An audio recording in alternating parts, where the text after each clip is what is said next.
Hello! Hi అండి. Welcome back to 'ఆహా అద్భుతం వంటలు'. ఏంటి పేపర్ ముక్కలు చూపిస్తుందనుకుంటున్నారా? సో, ఈ పాటకి అర్థమైపోయి ఉంటది కదా! సో, ఈరోజు మన ఛానల్‌లో నేను చూపించబోతున్నటువంటి వస్తువు ఏంటి అంటే గనక, ఎంతో ఉపయోగకరమైనటువంటి వస్తువు చాట. మన పురాతన కాలం నుంచి మనకి వాడుకలో ఉన్నటువంటి వస్తువిది. దీన్ని బియ్యం చెరగడానికి, ఏవైనా చక్కగా వస్తువులు ఆరబెట్టుకోవడానికి దీన్ని ఉపయోగిస్తారు.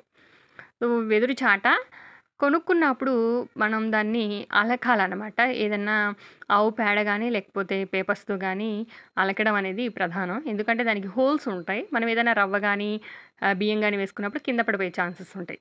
సో, అలా కాకుండా ఆ హోల్స్‌ని ఫిల్ చేయడానికి చక్కగా పేపర్స్‌ని ముక్కలు చేసేసుకొని, నైట్ అంతా వాటిని నానబెట్టాలి వాటర్‌లో. అదే విధంగా మెంతుల్ని గూడా నైట్ అంతా నానబెట్టుకోవాలి. ఇక పేపర్సు, మెంతులు మిక్సీ జార్‌లో వేసేసుకొని, కాస్తంత పసుపు కూడా వేసి, దాన్ని చక్కగా మిక్సీ పట్టుకోవాలి. చాట వాడేవాళ్ళు ఈ మధ్య కాలంలో ప్లాస్టిక్ చాటలు వాడుతున్నాం మనం. సో, ప్లాస్టిక్ కంటే కూడా ఈ వెదురు చాటలు చాలా బావుంటాయి. ఒక చాట ఉంటే చాలండి. చాలా పనులు ఈ ఒక్క చాటతో అయిపోతాయి. ఎలాగనుకుంటున్నారా? ఏదైనా ఎండబెట్టాలి, ఆరబెట్టాలి అనుకున్నా ఈ చాట ఉపయోగపడుతుంది. బియ్యం చెరగాలి అన్నా ఈ చాట ఉపయోగపడుతుంది. ఏదైనా రవ్వ ఇంకేవైనా వాటిలో పురుగులు పట్టినా, లేకపోతే దుమ్మున్నా చెరగడానికి ఈ చాట ఉపయోగపడుతుంది. సో, నేనైతే మిక్సీ పట్టేసాను. మిక్సీ పట్టేసి ఆ పదార్థాన్ని చాటకైతే రాస్తున్నా. ఆ లేపనాన్ని చాటకి చక్కగా పూస్తున్నాననమాట. చాటని అలకడం అంటారు. ముందుగా చాట కొనుక్కున్నప్పుడు చాటని ఆవు పేడతో గానీ, ఆవు పేడ కాదు, ఫస్ట్‌గా ఇలా పేపర్స్ తోటే ఈ లేపనాన్ని అలుకుతారనమాట. సో, నేను కూడా మొత్తం అలుకుతున్నాను. కొంచెం అక్కడక్కడ గ్యాప్స్ ఉంటాయనమాట. ఆ గ్యాప్స్‌ని ఫిల్ చేయడం కోసం. ఇలా అలుకుతా ఉంటే ఆ గ్యాప్స్ ఫిల్ అయిపోతాయి. ఇక మనకి ఏది కూడా ఇందులో మనం పెట్టిన పదార్థం ఏది కూడా కింద పడకుండా ఉంటుంది.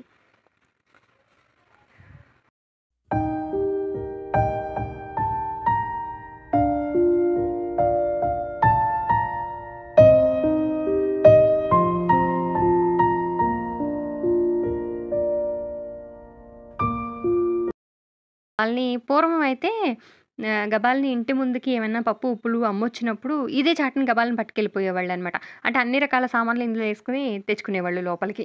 ఆ రకంగా ఈ చాట ఉపయోగపడేది.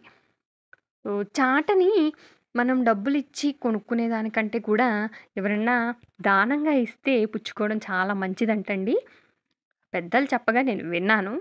నేనైతే ఫస్ట్ టైమ్ ఇప్పుడు చాటని యూజ్ చేయడం. ఫస్ట్ టైమే నాకు చాటని ఒకరు దానం చేశారు. నేనేమి డబ్బులు పెట్టి కొనుక్కున్నది కాదు. సో, నేనేంటంటే నాకు ఒకళ్ళు దానంగా ఇచ్చేసరికి నేను మంచిగా భావించాననమాట. అంటే ఫస్ట్ ఎవరైనా చాటని అట్లా దానం ఇస్తే పుచ్చుకోవడం మంచిది అన్నారు. విన్నాను గాబట్టి నాకు కూడా అలా వచ్చేసరికి ఇంటికి చాట చాలా సంబరపడిపోయాననమాట. యాక్చువల్‌గా కొందాం అనుకున్నాను. కొందాం అనుకునేసరికి ఊరెళ్ళినప్పుడు మా అత్తయ్యతో అంటే, అత్తయ్య అన్నదనమాట. ఇక్కడ ఊర్లో ఒకళ్ళు వాయినాల కింద చాటలిచ్చారు. ఉందా లేదా అడుగుతానులే నీకోసం అనన్నారు. నా కోసమే ఏమో వాళ్ళ ఇంట్లో ఒకటి మిగిలిపోయిందనమాట చాట. సో, నేనైతే తెచ్చేసుకున్నా ఇంకా. చూసారా? ఆ లేపనం అంతా అలికేసి చక్కగా ఆరబెట్టా. చూడండి ఈ విధంగా సరుకులేమన్నా ఇంటి ముందుకి మోటార్ సైకిల్ మీద అమ్మొచ్చినప్పుడు అలా అది తీసుకెళ్ళి తెచ్చుకునేవాళ్ళు. ఇలా ఏవైనా ఎండబెట్టుకోవడానికి కూడా ఇదే చాటను వాడేవాళ్ళు. అలాగే ఇంట్లో బెల్లం గానీ, కొబ్బరి గానీ తురమాల్సొచ్చినప్పుడు ఈ చాటలో పేపరేసేసుకొని చక్కగా తురిమేవాళ్ళు. సో, బియ్యాన్ని చెరుగుతున్నప్పుడు వచ్చే మ్యూజిక్ భలే ఉంటుందండి అసలు. పెద్దవాళ్ళు భలే చెరుగుతారు చక్కగా. చాట నిండుగా బియ్యం వేసుకొని చెరుగుతుంటే అదొక మ్యూజిక్ అనమాట. చెవులకి వినసొంపుగా ఉంటుంది భలేగా.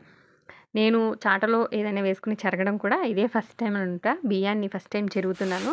సో, మ్యూజిక్ కొంతవరకు వచ్చింది నాకు. అంటే అంత పర్ఫెక్ట్‌గా అయితే రాలేదులెండి. నేను చాటని వాడటం ఇదే ఫస్ట్ టైము. చాటలో బియ్యం వేసి చెరగడం కూడా ఇదే ఫస్ట్ టైము. నేను మామూలుగా ఏమైనా ప్లేట్స్‌లో చెరిగాను తప్ప ఇలా చాటలో చెరగలేదనమాట. సో, మన పురాతన కాలం నాటి మంచి ఒక వస్తువునైతే నేను మీకు చూపించాను. అలాగే అందరూ కూడా ఇలాంటి వస్తువుని అందరి ఇళ్లలో ఇలాంటి వస్తువు ఉండాలని, అందరూ దీన్ని వాడాలని ఇది నా కోరిక. ప్లాస్టిక్ చాటల్ని వదిలేసి ఈ చాటల్ని కొనుక్కోవాలని చెప్తున్నాననమాట ఈ వీడియో ద్వారా. సో, చాటని అలా బియ్యం వేసి చెరగడం అనేది ఒక రకంగా ఆడవారికి చేతులకి మంచి ఎక్సర్సైజ్ అనమాట. వేళ్ళకి గూడా. ఆ చాటని ఎగరేస్తూ వేళ్ళతో కొడతారండి. వెనకాల తడతారనమాట. సో, అది మంచి ఎక్సర్సైజ్ అనమాట. సో, వీడియో నచ్చిందనే అనుకుంటున్నా. నచ్చితే లైక్ చేయండి, షేర్ చేయండి. అలాగే మన ఛానల్‌ని ఫస్ట్ టైమ్ ఎవరైనా చూస్తున్నట్టయితే గనక ప్లీజ్ సబ్స్క్రైబ్ చేసుకోండి. Thanks for watching. బాయ్.